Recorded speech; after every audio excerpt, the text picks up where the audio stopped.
नमस्कार, स्वागतम। विकास की अभिव्यक्ति के लिए हम आज ग्राम रोजदा में सरपंच श्रीमान जुगल किशोर जी मौर्य से मुलाकात करेंगे। यह ग्राम पंचायत रोजदा पंचायत समिति आमेर जिला जयपुर के तहत है। यहाँ विकास कार्यों का जो लेखा जोखा है वो जाना जाएगा सरपंच साहब श्री जुगल किशोर जी मौर्य से।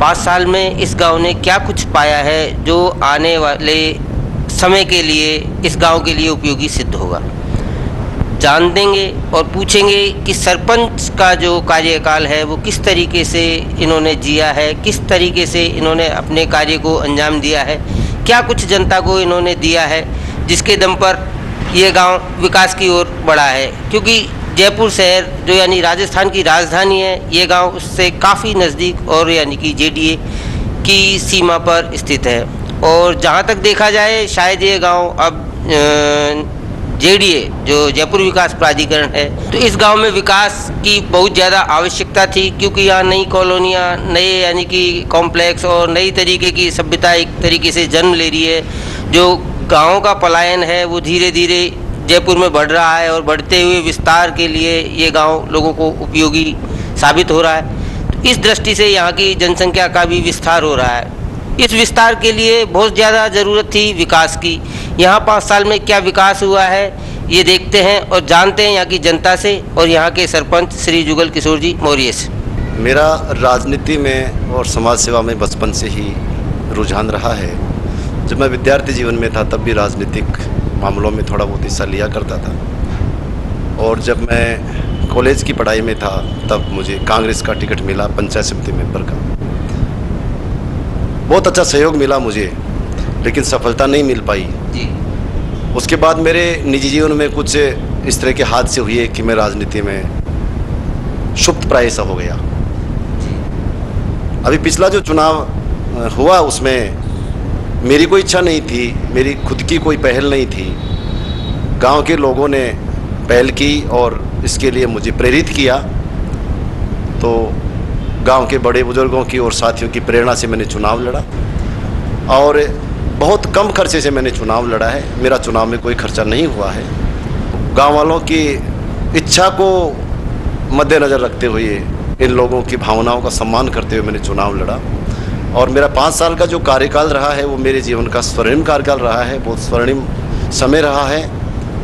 मेरे जीवन का बहुत अच्छा समय रहा है। राजनीति में शुरू में लोगों को काफ़ी संघर्ष करना पड़ता है, लेकिन मुझे बहुत सहयोग मिला है ग्रामीण लोगों का। राजनीति अपने ग्रामवासी, जी हाँ, ग्रामवासियों से, पुराने जो सरपंच लोग रहे हैं, पूर्व सरपंच, उनका भी मुझे सहयोग रहा। मेरे कैबिनेट के लोग हैं। जो सरपंच का जो चुनाव लड़ा है जी, ये क्या मुद्दे रहे आपके मन में, क्या ख्यालात रहे कि मैं जब सरपंच यदि बन जाऊंगा तो मैं गांव के विकास के लिए इन जो यानी कि विकट समस्याएं आपके गांव की जी, उनको किस तरीके से हल करूंगा? वो क्या विकट समस्याएं थी जिनको सोचकर आपने चुनाव लड़ा? देखिए, जब चुनाव लड़ने की सोची तो मैंने पाया कि मेरा गांव जयपुर के काफ़ी नज़दीक रहते हुए भी विकास के मामले में काफ़ी पीछे है। सड़क के एक संपर्क सड़क थी जयपुर से रोजदा के बीच में, वो सिंगल रोड थी।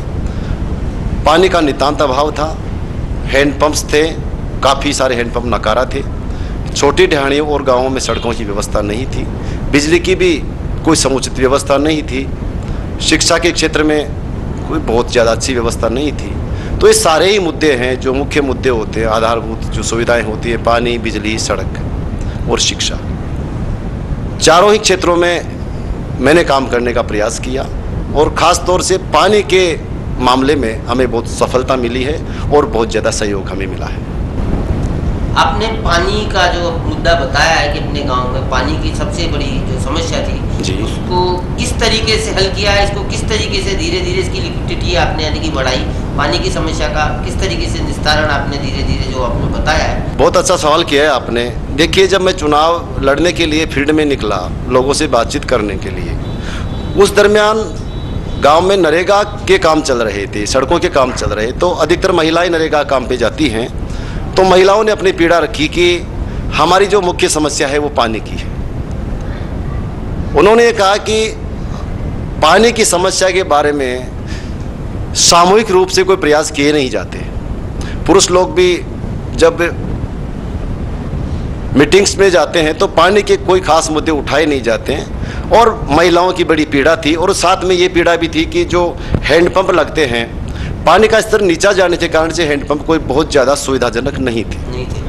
जी हाँ, इसी दरमियान मेरा सौभाग्य समझिए, मेरे गांव का सौभाग्य समझिए कि 1 अगस्त 2010 को माननीय मुख्यमंत्री जी अशोक गहलोत जी यहाँ पधारे। मेरे ग्राम पंचायत रोजदा के सरदारपुरा गांव में वन महोत्सव का कार्यक्रम था, जो मेरी अध्यक्षता में वो आयोजित किया गया था। वो मेरे लिए स्वर्णिम समय था, और सरपंच होने के नाते माननीय मुख्यमंत्री जी के सामने मुझे अपनी समस्याएं रखने का मौका मिला।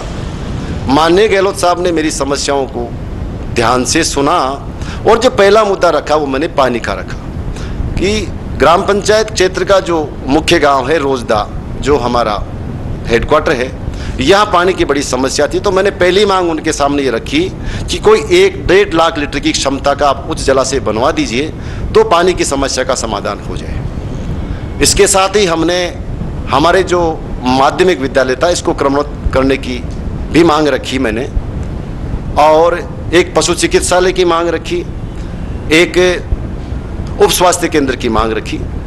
माननीय मुख्यमंत्री जी का बड़प्पन है, उनकी महानता है कि उसी मंच से उन्होंने सारी घोषणाएं कर दी। 1 लाख लीटर की पानी की क्षमता का उच्च जलाशय बनाया है।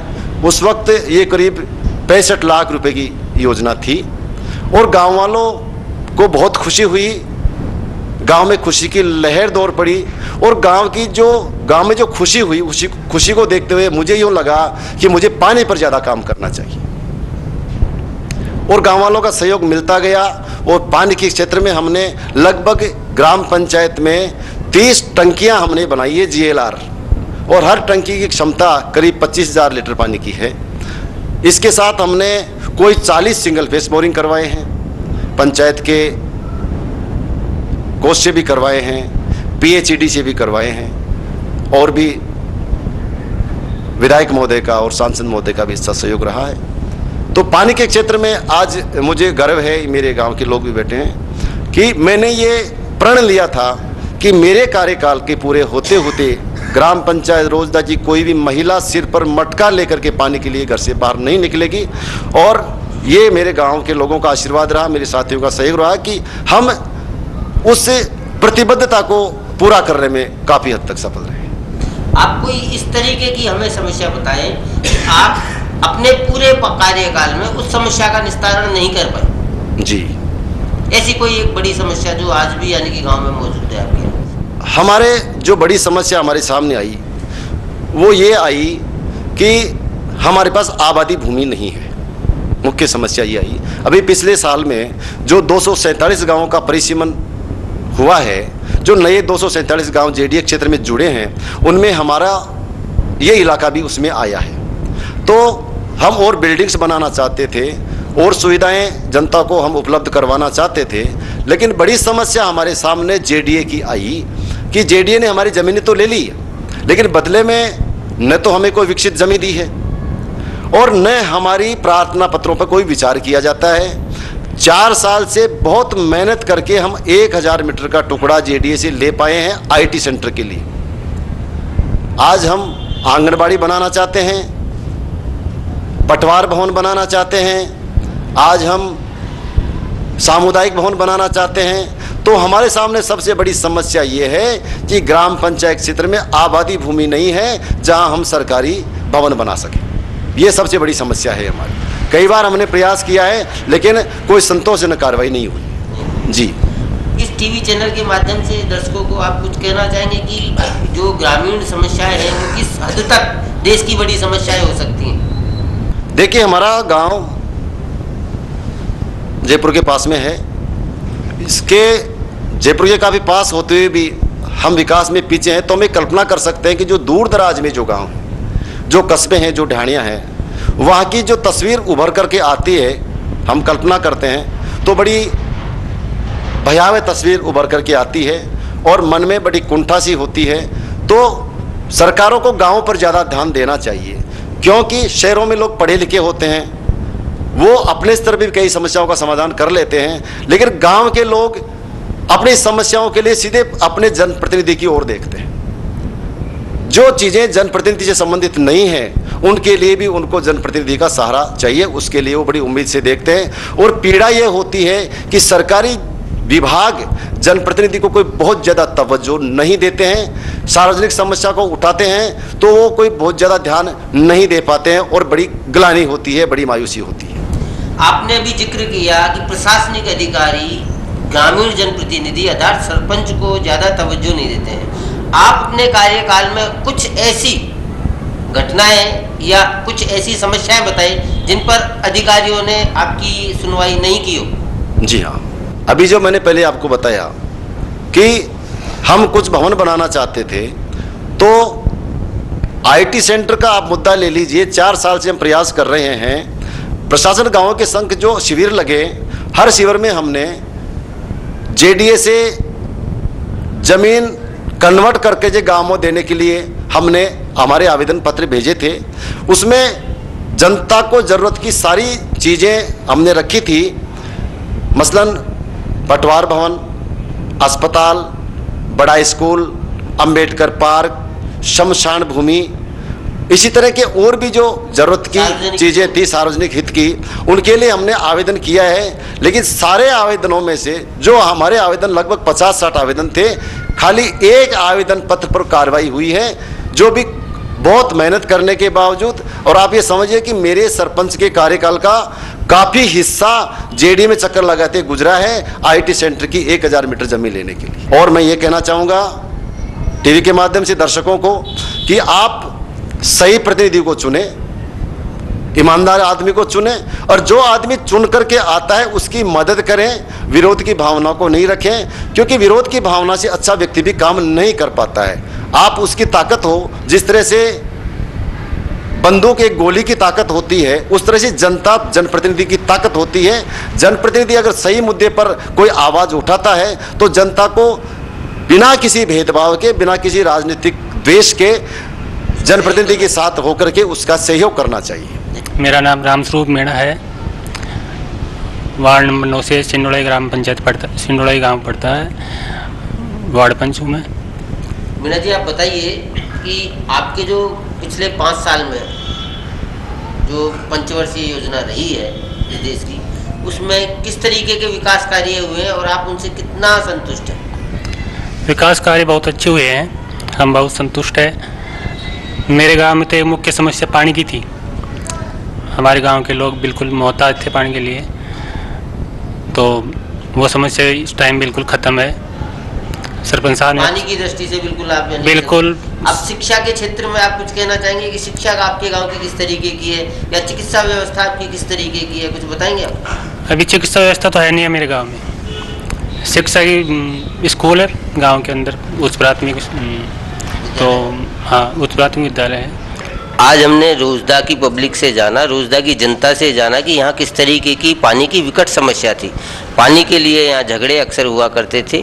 सरपंच साहब के कार्यकाल में उन पर इन्होंने निजात पाई है और यहाँ पानी की भरपूर व्यवस्था की है। जैसा कि इन्होंने बताया कि 1 लाख लीटर की 1 टंकी और 30 टंकियाँ लगभग 25-25 हज़ार लीटर की इन्होंने इस गांव में डेवलप करवा दी हैं, और जगह जगह उनसे यानी कि यहाँ की जनता पानी का भरपूर यानी कि मतलब अपना समाधान इनकी समस्या का हो गया है। इस दृष्टि से ये जो 5 वर्ष का कार्यकाल इनका यहाँ बताते हैं, पब्लिक ने भी बताया है, जनता ने भी यहाँ बताया है कि ये कार्यकाल इनका संतोषजनक रहा है। कुछ समस्याएं अभी भी यानी कि मुंबई खड़ी हुई हैं। यहाँ पर सिटी से नज़दीक होने के साथ में आवागमन का जो साधन है, सिटी एस बस यहाँ आनी चाहिए, वो यहाँ नहीं आती है। शिक्षा का भी कुछ अच्छा यानी कि यहाँ पर नहीं देखने को मिला है, एक विद्यालय है। और तीसरी बात जो यहाँ है कि स्वास्थ्य के क्षेत्र में भी यहाँ एक उप स्वास्थ्य केंद्र है, जिसकी भी कोई यानी कि अधिक सुविधा नहीं है, और चिकित्सीय सुविधाओं के लिए इनको अमूमन जयपुर की ओर ही जाना पड़ता है।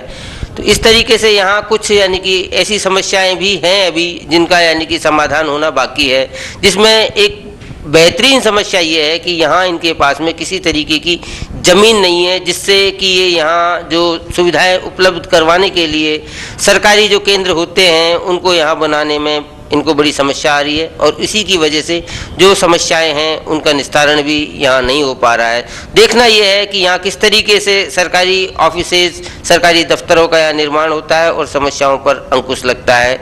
इसी के साथ नमस्कार। कैमरामैन नरेंद्र राठौड़ के साथ ब्रजकिशोर अवस्थी, टाइम टीवी।